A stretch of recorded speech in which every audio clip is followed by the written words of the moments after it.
You know that feeling when you're trying to sleep, but your mind just won't stop? Like you're lying there in bed, but your brain is still running through everything. Yeah, I lived in that place for way too long. I used to be trapped inside my own head. Like, wake up in the middle of the night, heart racing, can't breathe kind of trapped. I'd replay conversations from years ago, things people said, things I didn't say, things I wished I'd said. I'd have these whole fake arguments in my head and still lose. You ever do that? Fighting no one, but inside it's chaos? Yeah, that was me. Every single day. I worried about what could go wrong, what might go wrong, what would definitely go wrong if I didn't worry enough, and then I'd worry about why I worry so much, which made me worry more. It was like worrying about worrying. Insane, right? It wasn't just thinking. My brain was bullying me all day, all night, no breaks. I remember getting ready for work one morning, just brushing my teeth, and my brain started going. What if I said something stupid yesterday? What if my boss thinks I'm an idiot? What if everyone's talking about me? By 8 a.m., I was already exhausted. I'd walk into rooms thinking, are they laughing at me? Did I do something wrong? Why did she look at me like that? Every text I sent, I'd read it 50 times before hitting send, then read it again after, then panic about how it sounded. You know when you text someone and they don't reply for an hour? Your brain goes wild. Did I say something wrong? Are they mad? Are they ignoring me? Social media was hell. I'd post something and check it every 5 minutes. How many likes? Who liked it? Who didn't? What does that mean? I'd delete posts, overthink captions, worry about stories from 3 days ago. It was exhausting. And here's what killed me most. No one could tell. I looked fine. I smiled. I went to work. I talked to people, but inside, I was drowning. People would say, "Oh, you're so calm, so put together, you never seem stressed." And I'd think, if only you knew. If only you could see the war in my head. I'd lie awake thinking about conversations from 10 years ago, high school mistakes, people I might have hurt. I'd create whole scenarios. What if I run into that person? What would I say? How would they react? I'd practice apologies for things that probably didn't even matter anymore. One night I just sat on my floor, lights off, phone face down. I wasn't crying. I wasn't panicking. I was just done. Done with my own head. Done fighting myself. I thought about all the time I'd wasted, all the good moments I'd missed because I was stuck up here.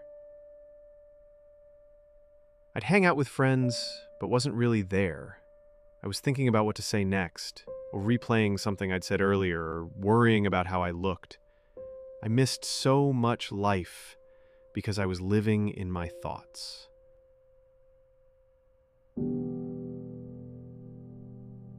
And then something clicked. Not like lightning, more like, oh wait, I realized. I believed every thought I had. Every scary thought, every doubt, every what if something bad happens. I treated them like facts. But most of our thoughts, they're just noise. Not truth, not the future, not warnings, just noise. Like a radio you can't turn off. I started reading about this. The average person has 60,000 thoughts a day. Most are the same thoughts from yesterday. And most of them, they're not even true. Your brain is trying to keep you safe, but sometimes it goes overboard. It sees danger everywhere, creates problems that don't exist, makes mountains out of nothing. So I started small. When my brain started spiraling, I'd stop. I'd say, not now. Sometimes out loud. Nope, we're not doing this today. I'd get up, drink water, go outside, feel the air. Sounds simple, right? But it worked. I learned this thing called grounding.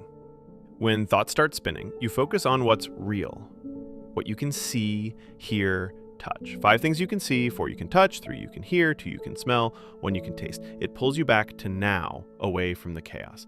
And writing stuff down, game changer. I'd dump all the crazy thoughts onto paper, get them out of my head, then I'd look at it and think, I let this mess up my whole day? This weird worry I made up? Ridiculous. But yeah, that was me. I started asking questions. Is this thought helpful? Is it true? Can I actually do something about it? Most of the time, no, no, and no.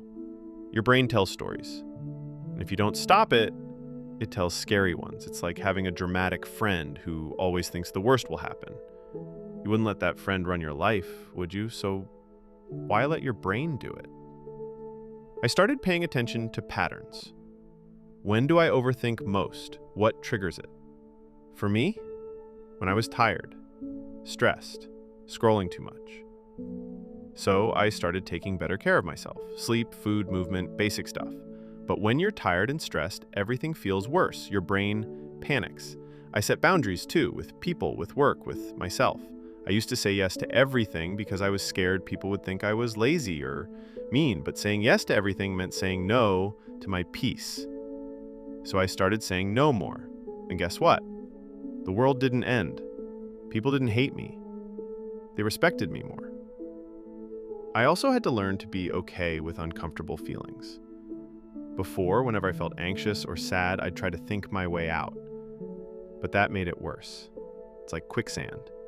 The more you struggle, the deeper you sink. Instead, I learned to just let it be there. Feel it. Then let it pass. Because feelings always pass. Always. Even the really bad ones. They come, they peak, they go. So now, I still overthink sometimes. I'm still me, but I don't let it run my life anymore. I notice the thoughts. I don't become them. There's a difference between having a thought and being that thought. I can think I'm going to fail without believing I'm a failure. I can think people don't like me without believing I'm unlikable. It's just a thought. It's not me. And here's the thing. The more you practice this, the easier it gets. Your brain is like a muscle. Train it to be calm, it gets calmer. Train it to worry, it worries more. So, train it well. I learned that perfectionism was a huge part of my problem. I thought if I could just think through every possibility, I could control everything. But you can't control everything. You can't predict everything, you can't prepare for everything, and that's okay. That's actually freedom. You don't have to have it all figured out. You don't have to be perfect. You don't have to have the right answer to everything. You just have to show up. Be present. Do your best with what you have.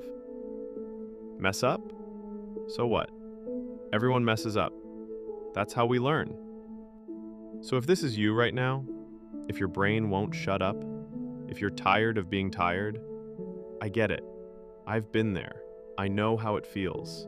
I know how lonely it can be, how exhausting it is to fight your own mind every day. But listen, you can get better. Not tomorrow, not with some magic trick, but bit by bit, one day at a time.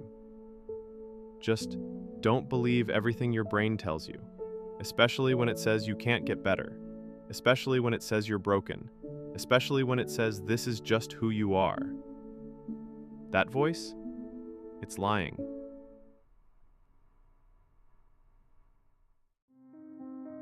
You're not broken. You're not crazy. You're not alone. You're human.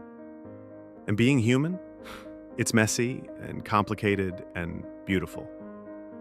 Your thoughts don't define you. Your past doesn't define you. Your fears, they don't define you either.